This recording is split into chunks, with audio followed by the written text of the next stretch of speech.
da palavra de Deus em Efésios, capítulo de número 6, do versículo 16 até o versículo 20. Nós estamos estudando a epístola de Paulo aos Efésios, uma das cartas da prisão, e já chegamos aqui no capítulo 6, falando sobre o relacionamento entre esposo, esposa, pais e filhos, servos e senhores. E agora Paulo está na parte final da sua epístola. Efésios, capítulo 6, versículo 10. Vamos estar de pé? Por favor, meus irmãos, acompanhem, por favor. Diz assim: quanto ao mais, sede fortalecidos no Senhor e na força do seu poder, revestidos de toda a armadura de Deus, para poderdes ficar firmes contra as ciladas do diabo. Porque a nossa luta não é contra o sangue e a carne, e sim contra os principados e potestades, contra os dominadores deste mundo tenebroso, contra as forças espirituais do mal nas regiões celestes. Portanto, tomai toda a armadura de Deus, para que possais resistir no dia mau, e depois de terdes vencido tudo, permanecerdes inabaláveis. Estais, pois, firmes, cingindo-vos com a verdade, e vestindo-vos da couraça da justiça. Calçai os pés com a preparação do Evangelho da paz, embraçando sempre o escudo da fé, com o qual podereis apagar todos os dardos inflamados do maligno.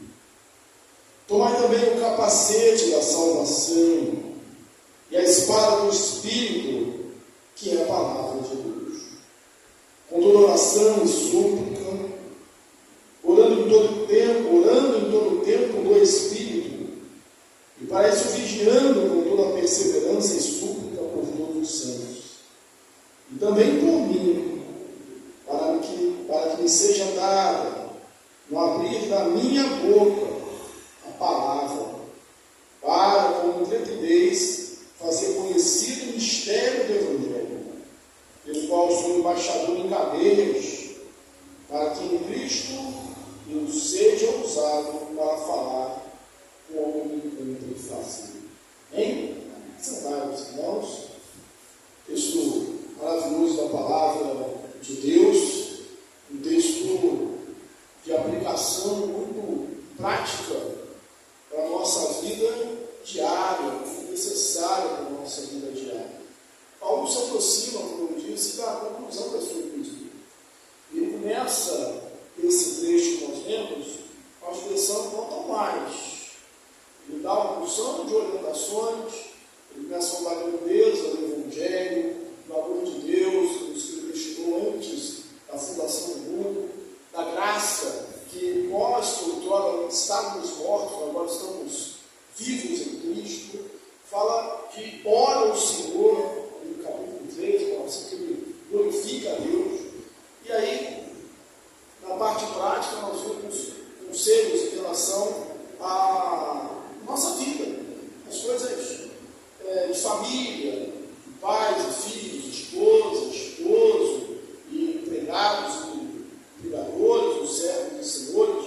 E agora diz: quanto ao mais, sede fortalecidos no Senhor e na força do seu poder. Só aqui nós temos uma mensagem para a nossa vida: fortalecidos no Senhor e na força do seu poder.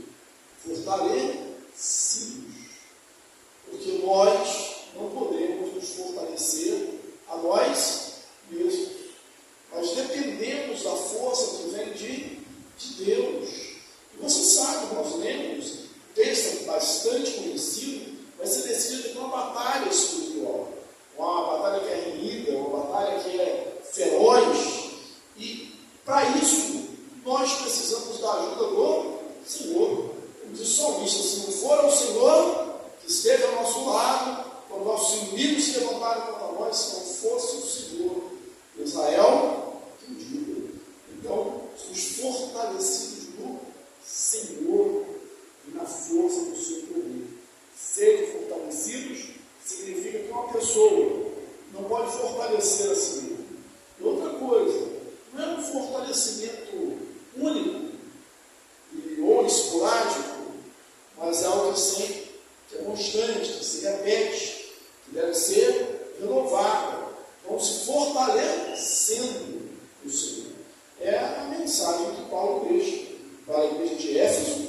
para nós hoje, fortalecermos no Senhor.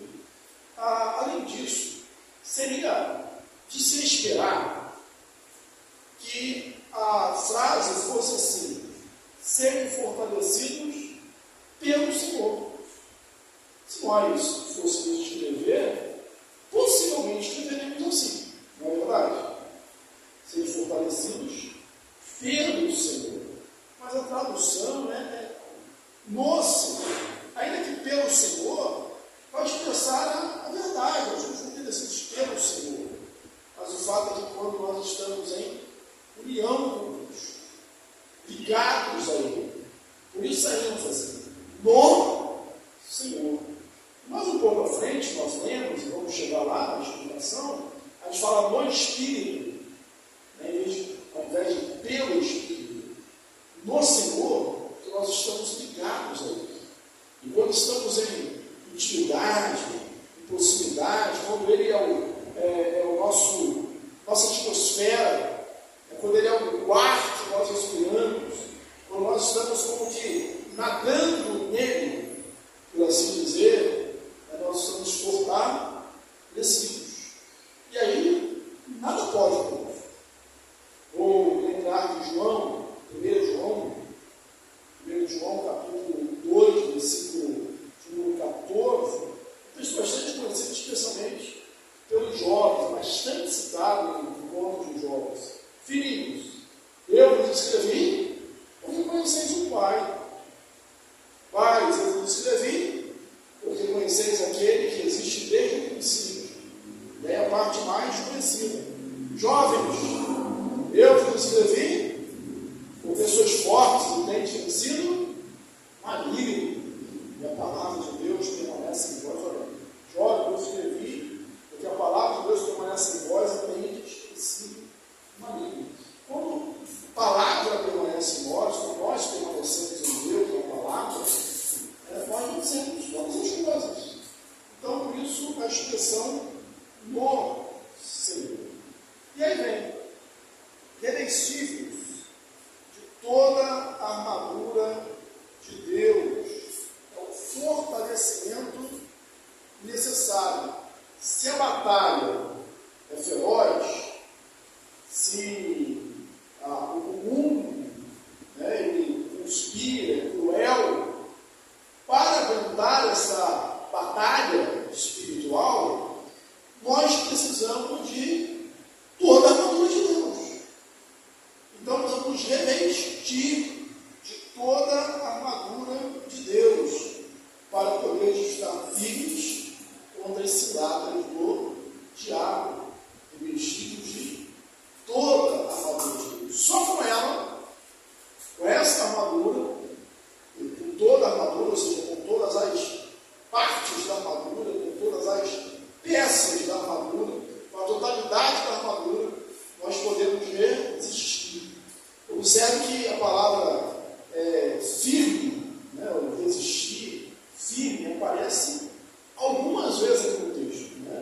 A nossa missão, a nossa responsabilidade e o nosso destino, assim, pela graça de Deus, é esse: permanecermos firmes no Senhor, fortalecidos no Senhor e na força do seu poder, para resistir todas as ciladas do diabo. A nossa geração, modernidade, pós-modernidade, algumas pessoas não conseguem acreditar, e parece que alguns crentes também não, na questão da pessoalidade do diabo. O diabo existe de verdade. Embora a Bíblia fale e repita várias vezes isso, ele existe. Ele é astuto, ele é forte, o todo-poderoso é só o nosso Deus, mas ele é um anjo, criado por Deus. E a Bíblia diz que ele é sobre as suas astúcias. É necessário que a gente entenda que a gente enfrenta um inimigo forte, e além de forte, ele é astuto. Ele tem astúcia. Ele não joga conforme regras. Ele não é honesto na sua proteção. Ele não joga com evangelhos. Não existem regras para ele. Então é necessário que nós estejamos, porque a forma de nós vencermos, a nossa chance, digamos assim, é estarmos revestidos de toda a armadura de Deus. E aí, o óbvio é citado aqui, mas parece que, apesar de ser tão claro, é muito vivido por cada um de nós, especialmente quando a gente está ali no olho do furacão, ou quando estamos numa contenda com alguém, ou numa disputa, porque a nossa luta não é contra o sangue e a carne. Mas quantas vezes, no meio das nossas lutas, nós pensamos, vivemos, agimos, reagimos, como se a nossa luta fosse tão somente contra o sangue e contra a carne. Ali no calor da batalha, com os ânimos quentes, nós pensamos que a nossa luta é contra o sangue e a carne. E nós sabemos que não é. Embora nós, às vezes, agimos como se fosse. Não é. É contra os principados, potestades, contra os dominadores deste mundo tenebroso, as regiões celestiais. Aqui, Paulo usa a retórica para falar de demônios. Você não precisa falar, as potestades são as coisas, os principados são outros, os dominadores tenebrosos são outros, as forças espirituais são outras coisas. Para falar dos demônios, essa guerra espiritualmente tem. Então, a nossa luta não é contra a carne do sangue, e sim contra essas coisas. E agora, ele vai, no versículo 13, fala da armadura de Deus. Portanto, tomai toda a armadura de Deus. É necessário dar ênfase a essa expressão, toda a armadura de Deus. Porque não adianta apenas uma parte. Se você está com os pés preparados, com o escudo na mão, mas sem a espada, não adianta, você não vai conseguir resistir muito tempo. Se você está com a espada, com o escudo, mas descalço, você não vai conseguir se manter de pé. Então é necessário estar com toda a armadura de Deus. Eu lembro uma frase de Spurgeon, quando perguntaram para ele o que era mais importante, a oração ou a palavra, ele respondeu com outra pergunta: o que é mais importante para o pássaro? A asa da direita ou a asa da esquerda? É óbvio, né? O que é mais importante, a oração ou a palavra? O que é mais importante para o pássaro? A asa da direita ou da esquerda? Você responderia. Só tem essa resposta, né? Se não tiver uma das asas, ele não vai conseguir voar. Então, nós temos toda a armadura de Deus. Precisamos apropriar e usar frequentemente todos os meios de graça: a oração, a leitura, a comunhão, a celebração da ceia, a comunhão com os irmãos.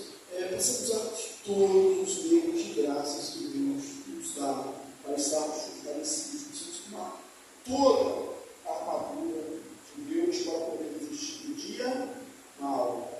Porque, impreterivelmente, mais cedo ou mais tarde, com maior ou menor intensidade, o dia mal sempre vem. As angústias, as tribulações, as aflições, elas sempre vêm. Não existe uma vida imune. Quem é que pode dizer que viveu uma vida não tem problemas, não tem dificuldade? Isso é uma utopia, não existe isso. Mas sempre ou mais tarde o dia mal vem sobre as nossas vidas. E às vezes o dia é mais longo, esse dia é mais longo do que a gente queria, né? Lembro que uma vez eu falei sobre o Salmo, né? Eu o salmista dizendo, o choro pode durar uma noite, mas a alegria vem pela manhã. E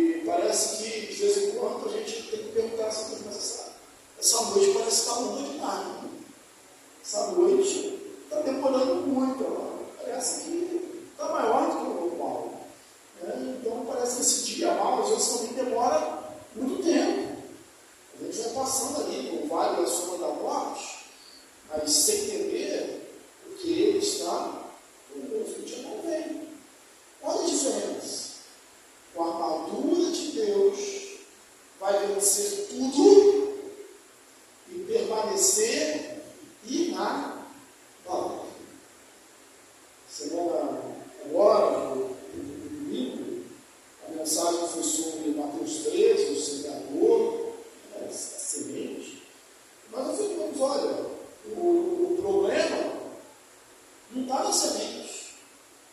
O problema não está no semeador. O problema está no solo.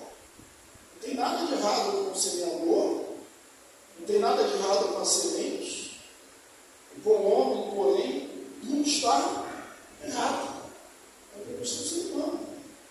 Lembra da Mateus 7, os dois fundamentos? Os rios vão transbordar. O vento vai soprar. A chuva vai cair. Não adianta você fazer uma casa fácil de construir na areia e começar a torcer, tomara que não chova, tomara que não vente. Não adianta, a chuva vai cair, o vento vai vir. Qual a conclusão ali dessa história que está no primeiro? É que a casa que foi edificada sobre a areia, ela caiu. Foi muita sua ruim. Mas a que foi edificada sobre a rocha, ela permaneceu. Ela não sofreu, ela ficou ali inabalável. Depende, irmãos, da nossa raiz, do nosso alicerce, da nossa profundidade. Então, depois de terem vencido tudo, permaneceres inabaláveis. Lembro de 1 Coríntios 15, 58, o texto do nosso mundo. 1 Coríntios 15, eu acho que é um texto mais longo das cartas, ou até do Novo Testamento inteiro, né? 58 versículos. E aí ele está falando sobre a ressurreição, a certeza da ressurreição. E aí, porque a gente crê na ressurreição, isso é uma bênção, isso é importante, meus amados irmãos, ser sempre firmes. Eu lembro que aqui várias vezes a palavra que acontecemos, firmes. Portanto, meus amados irmãos, sejam sempre firmes, inabaláveis, abundantes, sempre abundantes na obra do Senhor. Porque no Senhor, podia ser para o Senhor, né? Mas é no Senhor que nós estamos nele. O vosso trabalho não é vão. No Senhor o nosso trabalho.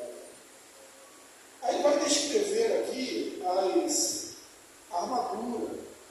É bom lembrar que Paulo era um judeu, um rabino, estudioso, formado aos pés de Gamaliel, e tinha visões do Antigo Testamento na sua mente, textos do Antigo Testamento. E também é bom lembrar que essa é uma carta da prisão. Ele se apresenta como prisioneiro de Cristo, e nesse texto que nós lemos, ele fala que ele não fala só que ele está preso. Interessante, né? Ele fala assim, estou preso, sou prisioneiro, miserável, desgraçado. Ele fala assim, eu sou meu embaixador. Até preso, né, você fala, mas fala bonito, né? Fala, ele sentia assim, eu não sou só um prisioneiro, sou um embaixador também. Então eu sou um embaixador em cadeias. Então possivelmente está numa prisão, a prisão de Paulo, que nós temos lá no de Atos, que já estudamos aqui no livro, uma prisão, primeira prisão domiciliar. Ele estava algemado, encadeado, nessa fase, possivelmente, o dia todo e todos os dias, a um guarda romano. Esses guardas já introduziram muito, né? Por isso havia tantos militares da casa de César, em Roma, convertidos ao Evangelho. Enquanto a guarda se revezava, Paulo pregava. Mas ele estava ali agarrado, algemado ao guarda. E ele estava também contemplando a lua do guarda. E teve essa explicação.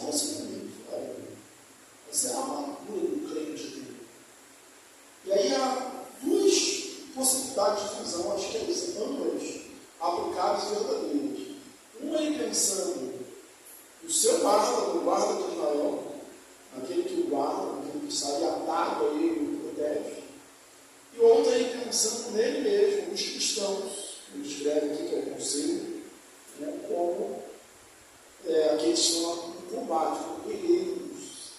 E aí, o texto que nós podemos lembrar, o profeta Isaías, são em Isaías 59, versículo 17, que diz: vestiu-se de justiça como de uma couraça, e pôs o capacete da salvação na cabeça, pôs sobre si a vestidura da vingança, e cobriu de zelo, como de um manto. Há um outro texto, agora perdi o nome dele, que vai falar sobre cingir-se de justiça, também em Isaías. Então, Paulo tem essas visões lá na sua mente. E aí ele vai descrever agora como que esse crente deveria se vestir. E ele começa dizendo essas coisas firmes, olha mais uma vez a palavra que se pediu, firmes, cingindo-vos com a verdade. Antes de colocar a couraça, propriamente dita, a armadura, propriamente dita, aquelas as vestes esvoaçantes da antiguidade, eles tinham uma veste por baixo que tinha que ser amarrada. Isso para qualquer atividade de labor, laboral. Se fosse no campo, tinha que fazer isso. Se fosse lutar ou participar de um jogo, tinha que fazer isso. E o soldado também. Então, a primeira coisa era se cingir. E esse cinto, quando se cingia, prendia a roupa, era também onde ele pendurava a espada, que era para dar liberdade aos seus movimentos. Então, cingindo-vos da verdade. Irmãos, a falsidade, a mentira, a hipocrisia, ela faz um rombo na nossa armadura. Uma vida que é baseada na mentira, no engano, ela não existe. Já diz o ditado popular que a mentira tem perna curta. E é muito ruim viver uma mentira. Então diz, cingir-vos, se vista, se revista, se amarre, veja bem se está bem ajustado o seu cinto com a verdade. Não só a verdade do Evangelho, mas a verdade de uma vida íntegra, de uma vida de caráter. Enquanto nós já experimentou falsos testemunhos, crentes que se escandalizam, porque a vida é uma vida dulce, uma vida baseada em mentiras que não se sustentam e traz prejuízo para si mesmo e prejuízo para o Evangelho. Afinal de contas, segundo a Bíblia, é mentira do pai, não é verdade? O diabo, como pai, da mentira. Então, primeira coisa, para você guerrear espiritualmente, vista-se com a verdade. Ajuste-se com a verdade, não só a verdade do Evangelho, mas a verdade é uma vida sem hipocrisia, uma vida com caráter ilibado, revista-se, cinja-se da verdade. E também da couraça da justiça, aquela parte mais dura. Hoje, a gente podia falar que era um colete, mas sim ser a justiça. A justiça de Deus aplicada em nós em Cristo, e a nossa própria justiça no sentido de caráter, como falamos da verdade. Nós sabemos que no sentido mais amplo, nós não temos justiça única. A justiça vem aplicada a nós por causa de Jesus, mas é o caráter de uma vida íntegra. Então, se revista, se cinja-se, e aí calçai os pés, com o Evangelho lá da paz. Irmãos, colocar sandália nos pés, ou calçar os pés, indica prontidão, indica a disposição para ir, indica que você vai fazer uma caminhada, uma jornada, vai em algum lugar. Eu estou mesmo pensamento lá em Êxodo, na Páscoa, como que Deus falou lá no capítulo 12 que os judeus deveriam cumprir a Páscoa. Cajado na mão, sandália nos pés, ou seja, prontos para caminhar, prontos para partir, prontos para lutar. Então, indica a prontidão, indica que você vai fazer uma caminhada. Se você vai correr esportivamente, para a saúde, você escolhe um bom tênis. Conta-se que a bota, o calçado, se fosse hoje no exército turno, o soldado romano, tinha cravos para não derramar. A semelhança da chuteira dos jogadores hoje de futebol de campo, tem que ser apropriado para que ele permaneça de pé. Porque se permanecer de pé, joga. Se não permanecer de pé, o guerreiro não luta. Todo mundo sabe, se você for fazer uma caminhada longa, você pode ter, aí vai a dica aí, Marcelo deve saber melhor do que eu isso aí. Se você fazer uma caminhada longa, você pode até ter preparo físico, você pode até ter muita disposição, mas tem duas coisas que você tem que cuidar, senão você vai ficar perdendo o caminho. Ela vai sofrer muito para chegar. São os pés e a virilha. Se der ruim isso aí, você pode estar vendendo saúde, cheia de disposição, que vai ser difícil chegar. Vai ser difícil. Então, cuida dos pés, calçar os pés com a pregação, a preparação do Evangelho da paz. Calçar os pés com a preparação do Evangelho da paz. Destaque também o Evangelho da paz.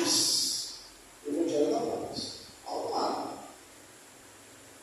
Depende da aplicação no momento, mas o Evangelho é a nossa paz. Nós temos a paz de Cristo. Foi Jesus que nos disse, a minha paz vos dou, não vou a dou como o mundo dá. Mas é verdade também, só para esclarecer, que o Evangelho traz também muitos conflitos. Foi Jesus também que falou que estaria pai contra filho, filho contra pai, os inimigos do homem sendo da sua própria casa, por causa do Evangelho, que um ia crer e o outro não ia crer. Mas o coração, nosso sentimento, é da paz, que estamos em paz com Deus. E também não é por fora, porque nós sabemos que não é por força, nem por violência, mas pelo Espírito do Senhor. Embraçando sempre, outra peça da armadura, o escudo da fé. O escudo aqui não era aquele escudo redondinho, pequenininho, mas esse escudo aqui que Paulo está falando, é aquele grande que tomava o corpo inteiro. E possivelmente uma das piores armas ou mais letais da antiguidade era essa flecha inflamada. Pegava-se a ponta da flecha, colocava ali algum combustível inflamável, e quando aquele pesava o arco, chegava alguém, botava fogo ali, onde ela batia, ali no furar e sempre odiava.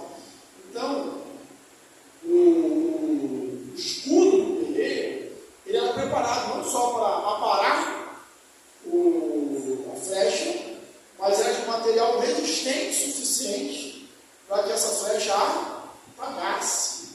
O escudo, ele não queimava, porque se ele queimasse, o guerreiro tinha que largar o escudo. Então, a preparação do escudo da fé como tal podeis aparar todas as setas inflamadas do diabo. Então, está aqui, é no coração, Se o mestre vai segurar o escudo com a mão esquerda e a espada com a mão direita, protegindo. E não se assuste.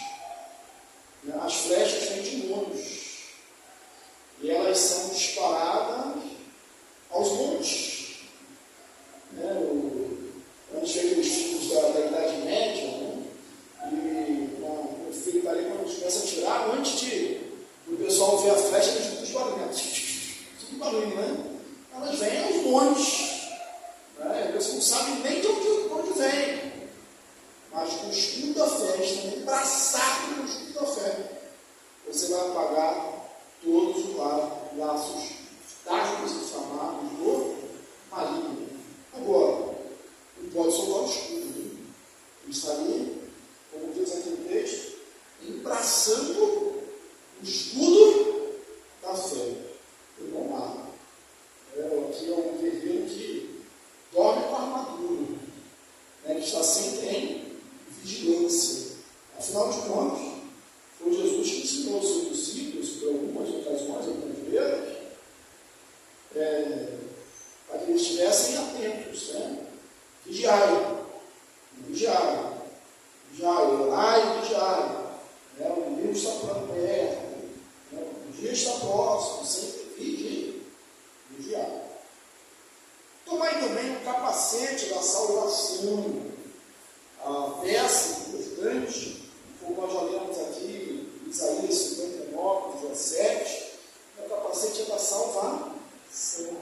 O mais importante, nesta batalha espiritual, que nós não podemos abrir mão, que é como um capacete, aquilo que protege realmente a cabeça, que é vital, é a certeza da salvação. Se não há certeza da salvação, é fácil ser derrotado na batalha. Por isso que nós, reformados, presbiterianos, nós pregamos isso à luz da Bíblia. Que a nossa salvação não está na mão dos homens, nem das nossas mãos, está na mão de Deus. Nós somos salvos e aquele que começou a boa obra em nós vai completá-lo até o dia de Cristo. Acho que foi o Acho que disse que se 99% da nossa salvação dependesse de nós, se 99% da nossa salvação dependesse de Deus, 99% dependesse de Deus, e 1% dependesse de nós estaríamos miseravelmente perdidos. Porque nem esse 1%zinho aí a gente consegue resolver. 100% da nossa salvação está nas mãos de Deus. Ele é que opera em nós, tem que fazer, realizar segundo a sua boa vontade. E aí, se você tem a certeza, você enfrenta qualquer coisa. Você enfrenta qualquer inimigo. Você passa por qualquer tipo de provação. E também a espada do Espírito, que é a palavra de Deus. A língua no antigo cristão, por vezes, é utilizada como uma espada. Essa metáfora do antigo cristão. E aqui é usada para a própria palavra de Deus. Então, a palavra de Deus é a espada, que serve tanto para defender, a espada como defende, mas é a única arma de ataque que a gente tem. E a gente sabe que só está se defendendo uma hora cansa. É necessário atacar também. Diz aí o ditado, o pessoal do futebol, quem não faz leva, né? Quem não faz gol leva. Tipo, está lá, atacando, jogando bem. Aí no finalzinho, o outro lá dá uma sorte, né? E outros que compraram os vídeos, né? Tem assim também, né? Mas outro faz um golzinho e ganhou o jogo. Quem não faz? Quem não faz leva, porque tem time que eu não sei. Quem não faz leva. Então a gente tem uma arma de ataque também, que é a espada do Espírito. E nós não temos melhor exemplo do que Jesus. Lembra de Mateus 4, a tentação de Cristo? Ele está no deserto. Como ele responde à tentação? Está escrito. Ele responde à tentação com a palavra. Tem um cântico que diz: a palavra de Deus é a nossa arma de guerra. Né? A palavra de Deus é essa nossa arma de guerra. 18, versículo 18. Orando em todo tempo, mais uma vez, no Espírito, no Senhor e no Espírito, para isso vigiando, com toda a perseverança e súplica por todos os santos. Você percebeu? Lógico que você percebeu. Você tem uma de coração aqui nessa armadura aqui. Todas as outras coisas ele compara, né? A espada é a palavra, né? O capacete é a salvação, os pés é a comparação com o Evangelho da paz, né? O cindir, o cinto,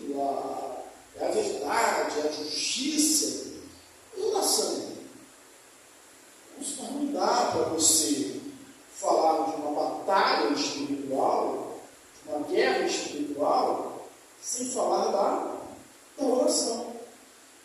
É necessário, eu vi um comentário, que é o seguinte: é necessário vestir cada armadura com oração. Mas eu lembro de outro também, que foge à fonte, não foi dessa vez, que muito tempo que eu estudei, que faz uma comparação que eu achei muito boa. Assim, que a oração é como se fosse o fôlego. Como se fosse o fôlego. E o comentarista explicava assim: que não adianta você conhecer todas as técnicas, estar muito bem preparado, sabendo manejar bem a espada, o escudo, e uma batalha, uma luta, né, exige fôlego. E o homem exige. E se no meio do caminho da luta você já não conseguir levantar o braço pelo escudo, por falta de fôlego, ou deixar as pernas, essa luta está perdida. Então, o que dá fôlego para a gente lutar? É a nossa oração, o Espírito, em todo o tempo. Só que não é oração restritiva, não, é oração por todos os santos. Na escola dominical, nós estamos estudando o livro de Jó, e lá no finalzinho da história de Jó, há algo que precisa nos ensinar. E eu aprecio esse versículo da oração, e a gente às vezes se fere com ele, né, no sentido de saber a necessidade de mudança, que diz assim: que Deus mudou a sorte de Jó enquanto eles choravam pelos seus amigos. Não está falando por ele, está falando pelos seus amigos. E Deus mudou a sorte dele. Normalmente ele chora só pelos amigos. Ele sabe o exercício, né? Orando, e daqui a pouco meu filho, minha filha, esposa, não necessariamente na nossa ordem, na irmã, do sobrinho, o meu trabalho, a igreja, isso com outras pessoas.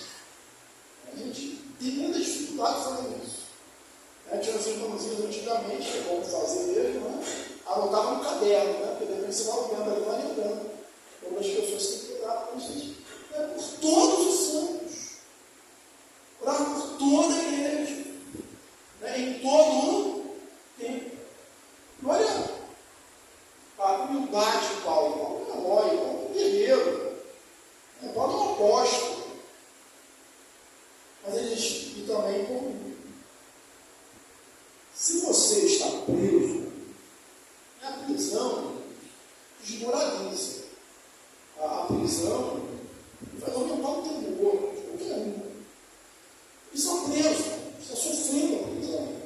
E sabe que a pena ali é a morte. Não tem esse negócio de um texto, daqui a pouco, no máximo 3 anos, está em casa. Não tem isso. Tem a morte, é preso. Então, é normal que a pessoa olhe para que eu seja libertado. Não tem como ter feito isso, né, em outras ocasiões. Dizendo, na pessoa Filemão fala, né, que quer estar com ele, conquistará, que o Estado estará com ele. Mas aqui diz assim: orai também por mim. Orem por mim. Para que me seja dado uma abrir da boca e um privilégio para falar do Evangelho, como a mim cumpre fazer. Olha só o que ele pede.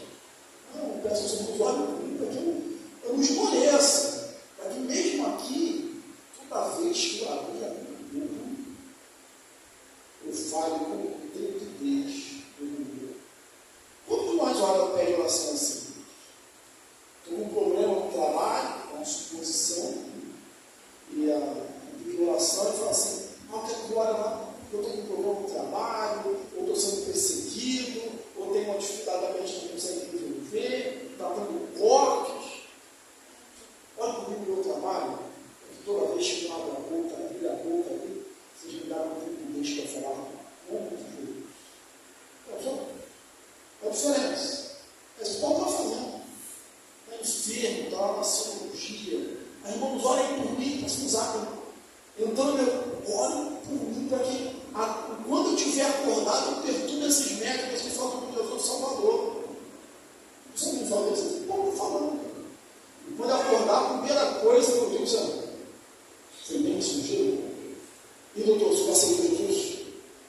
É uma pessoa mais que importa o acredito. Era possível na vida de Paulo. É possível na nossa vida também. Agora, como isso é possível?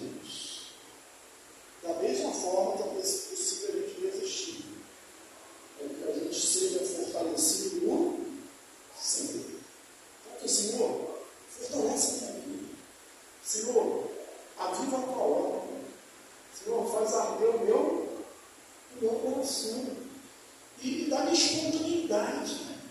Porque uma coisa é quando a gente evangeliza, a gente está planejando evangelizar. A gente saiu da igreja para evangelizar. Outra coisa é quando isso tem que ser uma reação. Essa semana, uma pessoa lá no grupo evangélico, ele é bem extrovertido, engraçado, você caminhava no evangelho. Ele falou assim: peraí, vai devagar, porque tem um homem rápido para mim, né? Aí ele disse que estava tomando. Eu já estava falando um testemunho. Eu estava, ele contando, né? Eu estava ali na central, sentado, e essa ali com uma chapa ligada. Aí alguém bateu lá no meu ombro lá e falou assim comigo: você é evangélico? Eu sou. Eu comendo meu pãozinho, bebendo meu pingado, e ele falou assim: ora por mim quando eu saio na rua, você pode orar por mim? Aí ele falou: não, estou atrasado. Aí ele falou quando eu estava andando. Aí ele voltou, né? Só que central não se perde, né? Aí deu a volta e não é que eu encontrei ele. Eu falei: rapaz, que eu vou orar por você? Porque na reação é que é o problema.